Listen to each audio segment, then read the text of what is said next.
Adjustments to the minimum wage for workers on St. Kitts and Nevis could be coming soon during this term of the Labour Party-led federal government of St. Kitts and Nevis.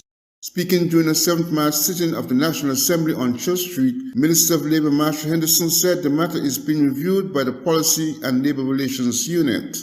The last administration would have put together a minimum wage advisory committee in 2018. They would have submitted a report to the government in 2019.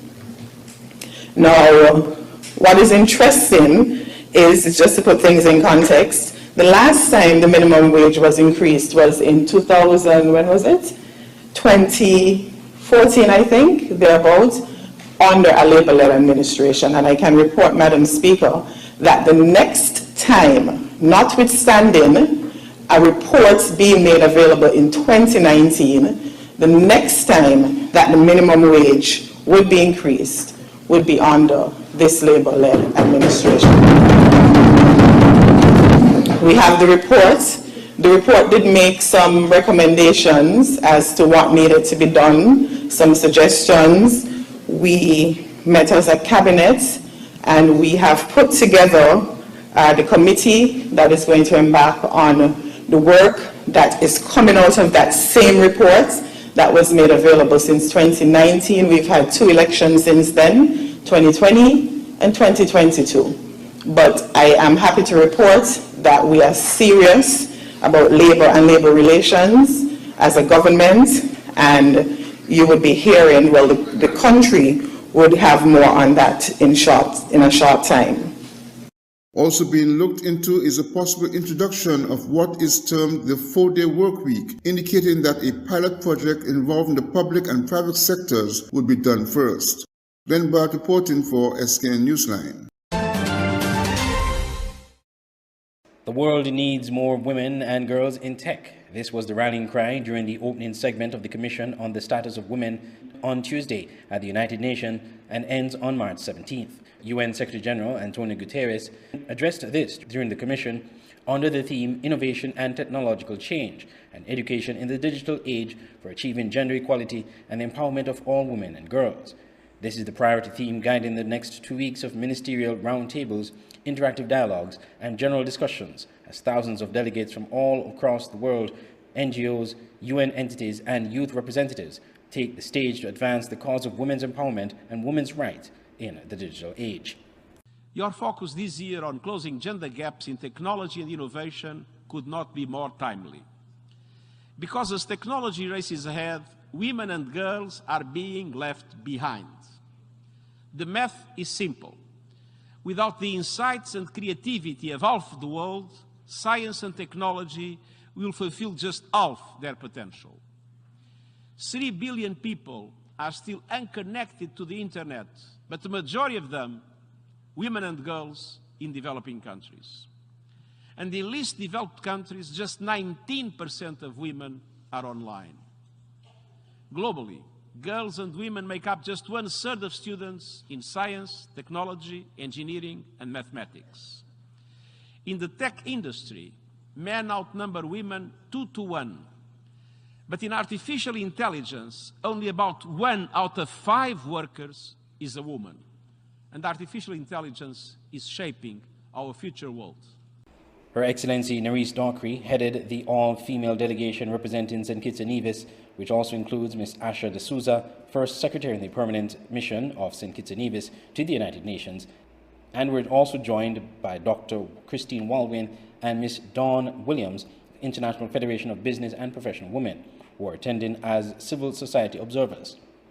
According to a press release from the Permanent Mission of St. Kitts and Nevis to the United Nations, the delegation will soon be joined by Senator Iselene Phillip, Junior Minister in the Ministry of Social Development, Youth Empowerment, Gender Affairs, Aging and Disabilities, who arrives in New York on Friday. Ambassador Nerisse Dockery said this year's convening of the CSW is taking place at a critical juncture. Today, delegates, especially delegates from small states like St. Kitts and Nevis, are here to draw global attention to the unequal pace of digital transformation within and across countries. As a result of these challenges, the digital divide has become the new face of gender inequality, end quote. CSW 67 is the first in its history to include young people in the dialogues with ministers and other decision makers, opening a space for their voices to be heard at the highest level and for their inputs to influence the outcome. I'm Andre Huey for SKN Newsline.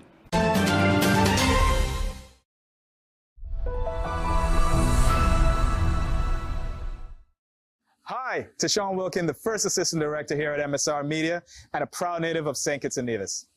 MSR Media established itself in the Federation 2 years ago, and in that time, we have produced 9 films in our beautiful nation with international movie stars such as Elizabeth Hurley, Kelsey Grammer, Marlon Ackerman, Connie Nielsen, and country music superstar Billy Ray Cyrus, seen by millions of people and promoting our island all over the world.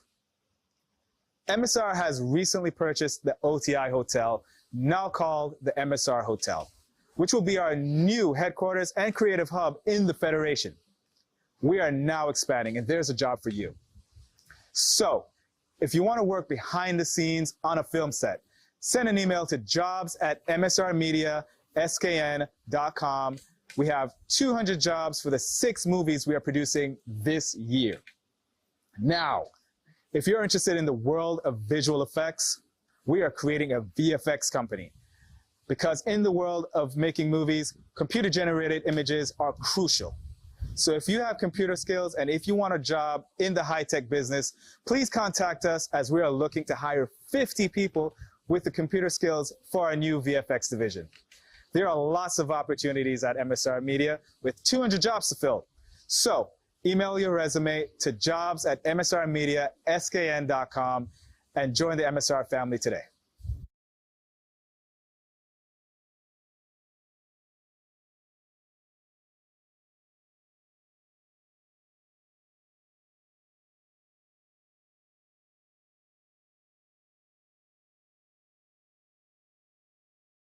The SKN Newsline website now offers you more news.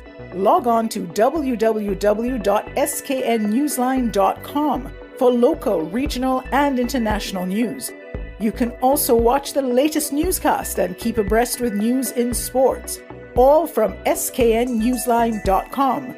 That's www.sknnewsline.com. News at your fingertips.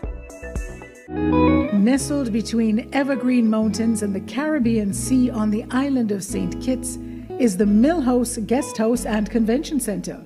With breathtaking views, a rugged, beautiful shoreline, and immaculate manicured gardens make this the perfect location for your holiday, event, or wedding.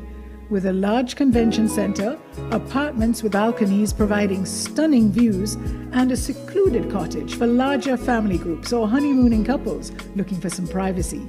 We have something for everyone. Book your stay at www.millhouseskn.com or visit our Facebook page, the Millhouse Guest House and Convention Center, an oasis of tranquility. Online radio has never been this great.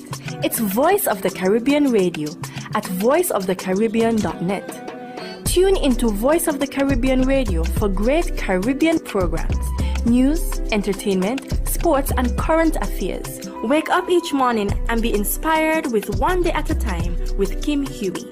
Stay abreast with news across the Caribbean and internationally with the Caribbean News Hour, and be entertained with shows like Reggaeville, Caribbean Classics, and Jive Music Show. Visit our website, download our Android mobile app, or listen us on TuneIn Radio.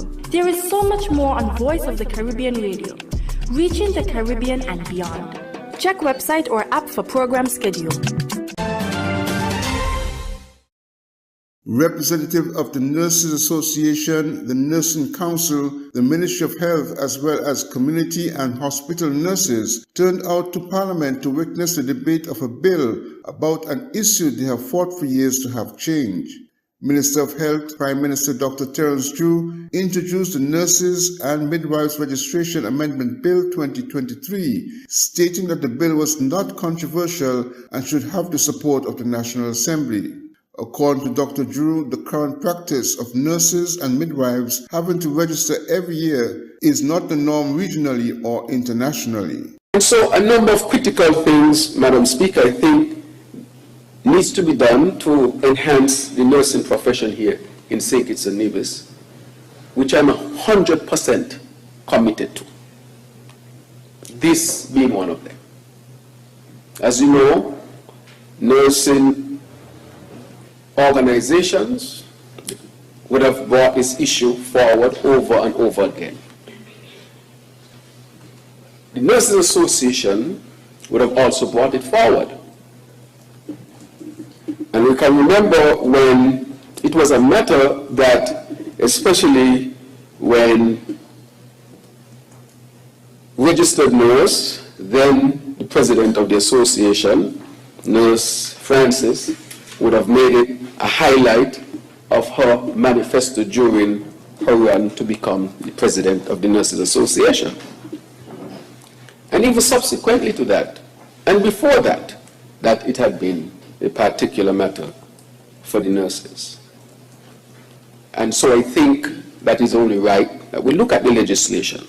But I want to say that the council was contacted because things has to be done properly and in order. Even though sometimes you might have an excellent idea and a good intention, if it is not done in order, it can cause issues. The issue has been a contentious one for many nurses who view the practice as unfair and harassing. Glenn Bart reporting for SK Newsline. A large quantity of chemicals and agricultural inputs that were deemed scarce on island were made available to farmers and backyard gardeners at the Department of Agriculture, Legreat, St. Kitts, as of Friday, the 3rd of March. The offloading of chemicals from one shipping container was done at the department grounds on Friday morning and follows the delivery of 2 containers worth of animal feed and veterinary medicine the week prior. This comes just 4 weeks after the Ministry of Agriculture, Fisheries, Marine Resources and Cooperatives made a commitment to swiftly resolve the agricultural inputs, feed and chemical shortages that have been affecting farmers in recent times. Some of the agricultural products that were brought in include Carista, Durin, 80%, Select 12 and Basagran. Farmers are asked to contact the Department of Agriculture at 467-1831 or 467-1841 for further production information. Offices are open Monday through Friday from 8 a.m. to 4 p.m. In February, Acting Permanent Secretary in the Ministry of Agriculture, Miguel Fleming, stated that it was the ministry's stakeholder-led consultation with farmers that revealed the urgency of the matter and prompted the government's immediate response to ensure that animal feed, chemicals and farm supplies are distributed more consistently. Just last week, this video of a farmer on St. Kitts complaining about a lack of chemicals went viral. Look at what's going on right now in agriculture. From since October, we are out of harvesting. Take a serious look at what's going on here. This is my farm. Everything here is overgrown. How am I supposed to move forward? We can't get simple chemicals to move forward, but you're telling me about 25 mission. And these are the kind of struggles that we as farmers have to face. Look at this here. Every single part of my farm, everything is overgrown. Watermelon, you can't see them, they're overgrown. Pumpkins, they're overgrown. Sweet potatoes down there, they're overgrown. How are we supposed to move forward? We need help as farmers, please. If they were so serious about this thing, they should have used this as an emergency. Andre Huey, SKN Newsline.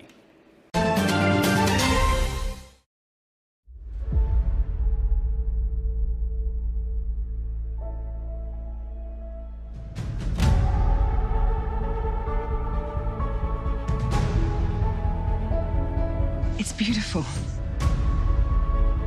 He took one look at you and the angels started singing.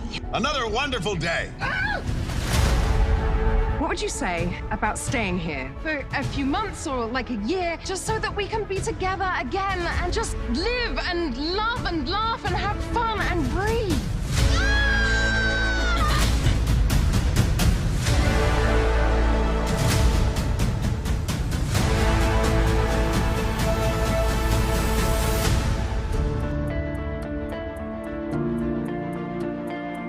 Why are you hiding out on a little Caribbean island, singing in a beach bar? When I came here, I was at peace, and I never left. This is the beating heart of Nevis. This is what grounds me, what feeds my soul. It's where I found myself. I hope your life here will be full of joy. Love this island, my son. She will give you more than you can imagine.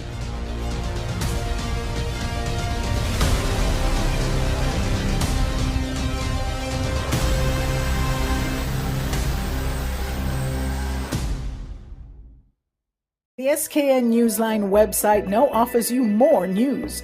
Log on to www.sknnewsline.com for local, regional, and international news.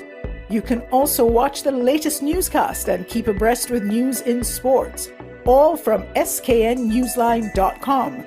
That's www.sknnewsline.com. News at your fingertips. Online radio has never been this great. It's Voice of the Caribbean Radio at voiceofthecaribbean.net. Tune into Voice of the Caribbean Radio for great Caribbean programs, news, entertainment, sports, and current affairs. Wake up each morning and be inspired with One Day at a Time with Kim Huey. Stay abreast with news across the Caribbean and internationally with the Caribbean News Hour, and be entertained with shows like Reggaeville, Caribbean Classics, and Jive Music Show. Visit our website, download our Android mobile app, or listen us on TuneIn Radio. There is so much more on Voice of the Caribbean Radio, reaching the Caribbean and beyond. Check website or app for program schedule. If you're looking for a place to host that special event, conference, meeting, social event, party, whatever the occasion, your best option is the Millhouse Convention Center in Palmetto Point, St. Kitts. Located on the picturesque Garvey's Estate, the Millhouse Guest House Convention Center has enough space for outdoor events overlooking the Caribbean Sea. If you're looking indoors, the center is equipped with amenities needed to make your event a success. And by combining both spaces, you're sure to have a memorable event, no matter the occasion. Call the offices at Millhouse Guest House and Convention Center to book your next event on simply the most beautiful place in St. Kitts. Call 668-1392. Millhouse Convention Center at Garvey's Estate, Palmetto Point, St. Kitts. Making your event memorable.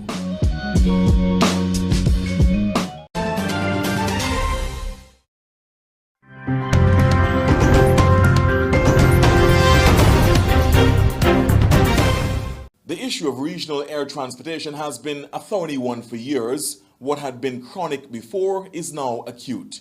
The government in St. John's has saved LIAT from liquidation. It's now under administration with a leaner operation since its return. Prime Minister Honorable Gaston Brown has engaged with regional colleagues on the issue of regional transportation in 2 recent meetings, but he's far from pleased with the outcome. Clearly, there's no commitment coming from regional governments to support a regional airline that is publicly owned. I think the consensus is that we should rely on private assets and possibly with the CAL assets. I understand that they're investing some additional ATRs. Now here is the Prime Minister's proposal to improve the air transport service available in the region. I'm of the view that the OECS sub-region in Barbados should have a public sector entity to form the core of regional transportation, and that airline, whatever it is called, could be supplemented by the private carriers.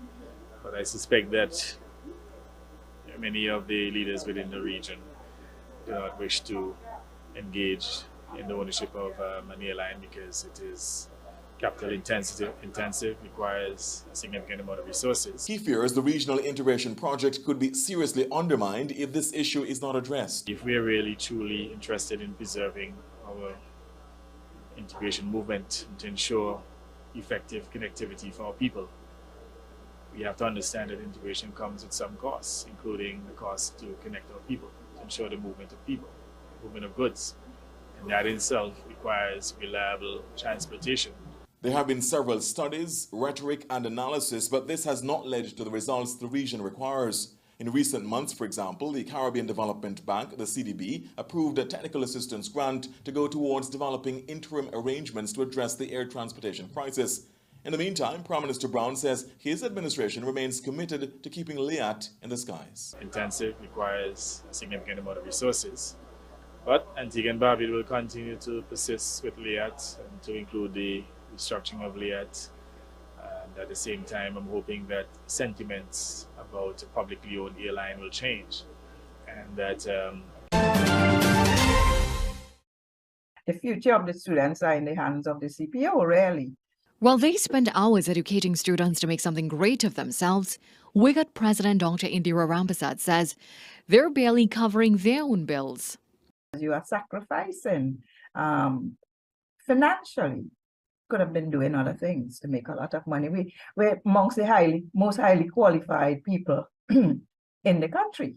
800 members of staff, both academic and non-academic, at the St. Augustine campus have been working on 2014 salaries. Dr. Rampersad says there have been several attempts to ignite the negotiation process, but a wage increase offer is yet to reach the table. The proposal was submitted in 2019, cognizant of the conditions of the times. She says what is interesting is the St. Augustine campus is the only one experiencing this problem.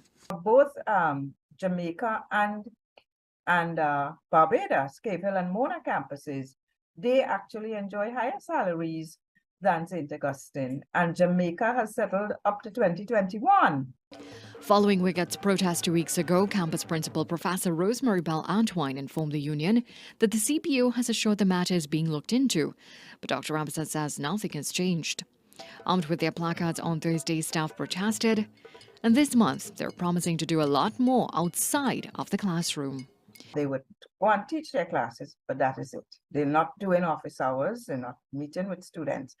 And she says next month could see more pressure for students. Question papers have to be submitted in March for the April exams. The final exams are in April. Okay, from April to May, they run April to May. Final marks are due on May 30th usually. So if we don't hear anything in March, then we're not sure those exams are going to take place. In a statement, UE said campus management is awaiting word on the remits to enable the process to go forward, but assured that there have been ongoing discussions with the CPO. The UE said it understands the staff's anxiety and hopes the process will conclude soon. Pavita Gopal-Chan, CNC3 News.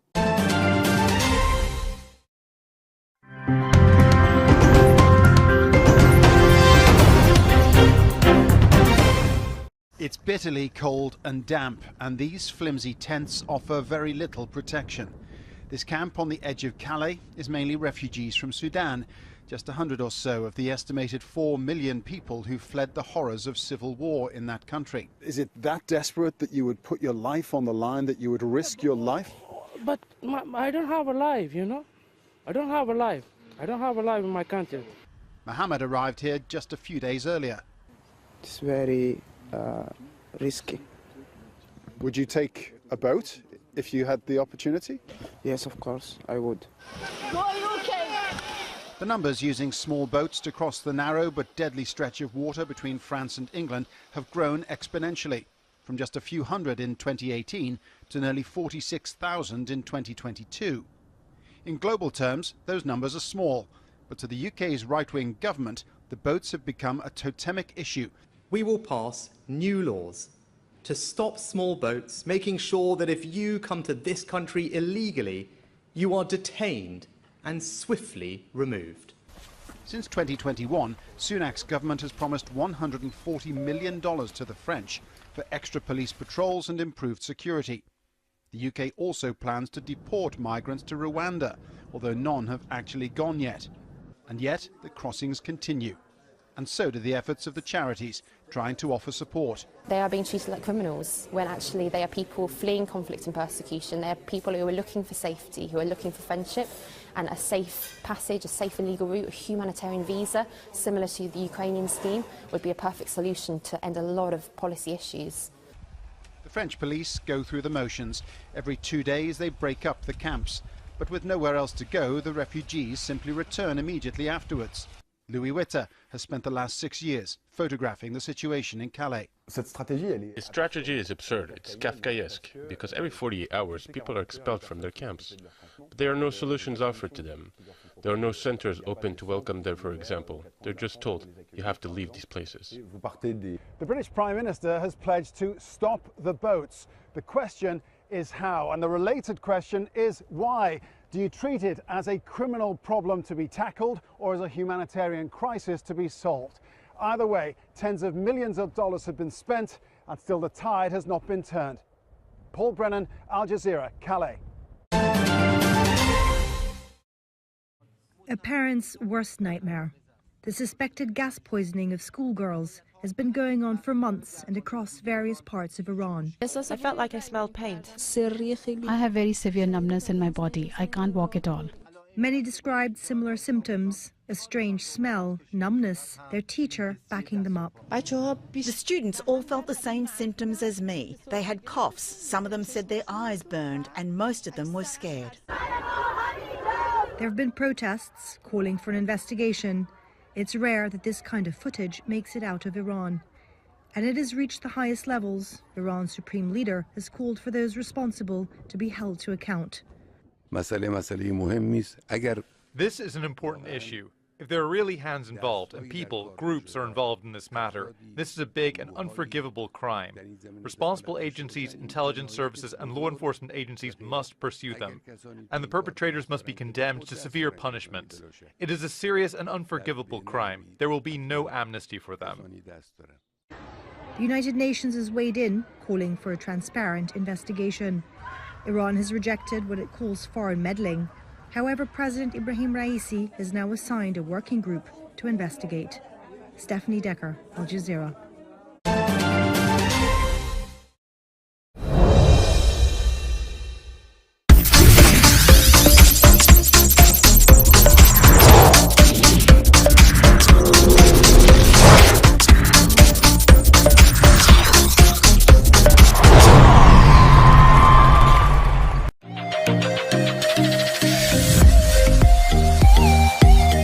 There were wins for Hobson Enterprises, Garden Hotspurs, MFCR, Old Road United Jets and Hot Springs Bath United in weekend action of the SKNFA Premier League at various venues. In Keon on Friday, Garden Hotspurs defeated Security Forces 4-0. Jaquan Mills scored an own goal in the 28th minute, Steve Archibald scoring twice in the 45th and 47th minute, and Akio Benjamin from the penalty spot in the first minute of stoppage time.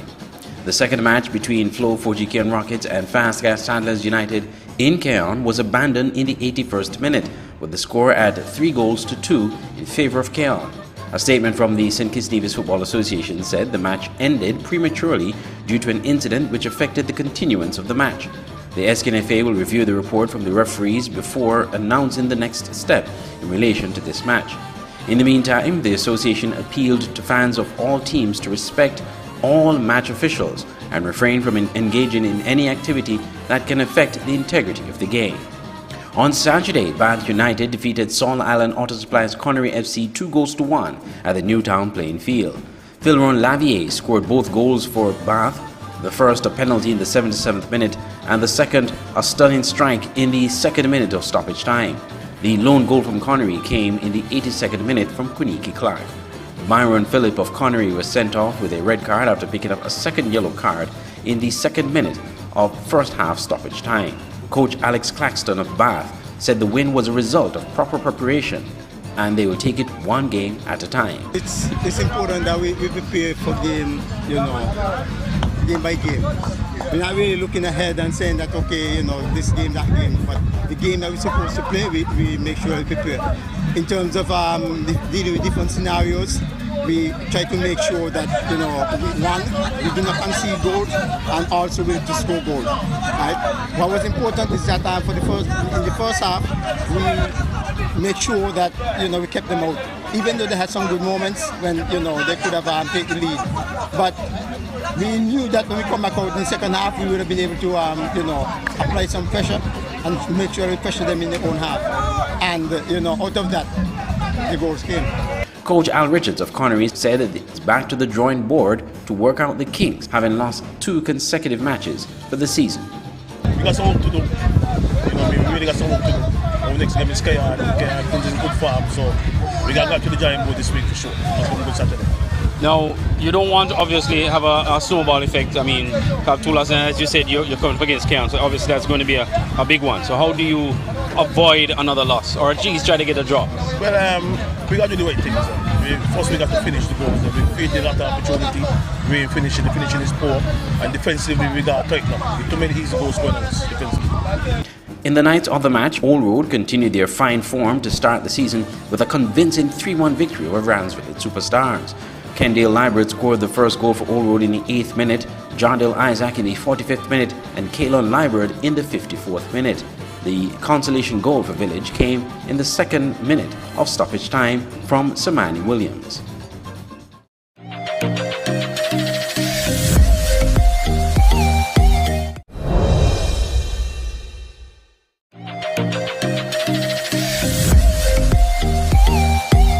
Orlando Mitchum scored 2 of the 5 goals for Connery Fireballs International as the team defeated Hard Times 5-0 in SKNFA Division 1 action on Saturday. Mitchum scored both goals in the 3rd and 4th minutes, while Dwight Huggins, Kemal Shari and Catherine Bricken scored a goal each in the 5th, 27th and 65th minutes. Catherine Bricken said after the match the team did well, but just needed to pass the ball more to get an even better result. The guys them did good. Hopefully we come out next game, play as the best. I should have scored a little more goal today too, but all the best. How much you scored today? Only one. Only one? It should have been 2, but only one. What do you think the team needs to improve on? Well, a little more passing, and mostly a little more passing. But otherwise than that, everybody is good for me. SKNFA Division 1 continues on Tuesday with matches in Limekiln and Otley's.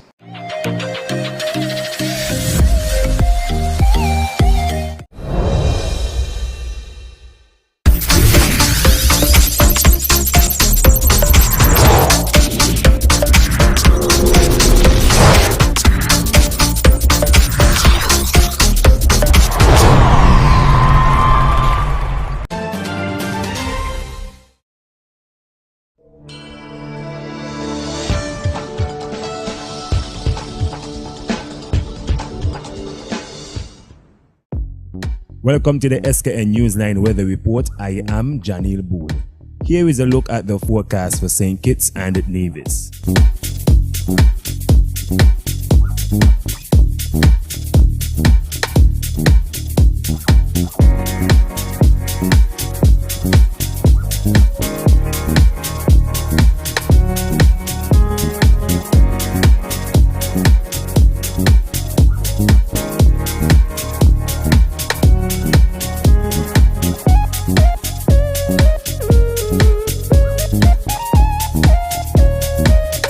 For a more detailed weather report, visit our website at www.sknnewsline.com.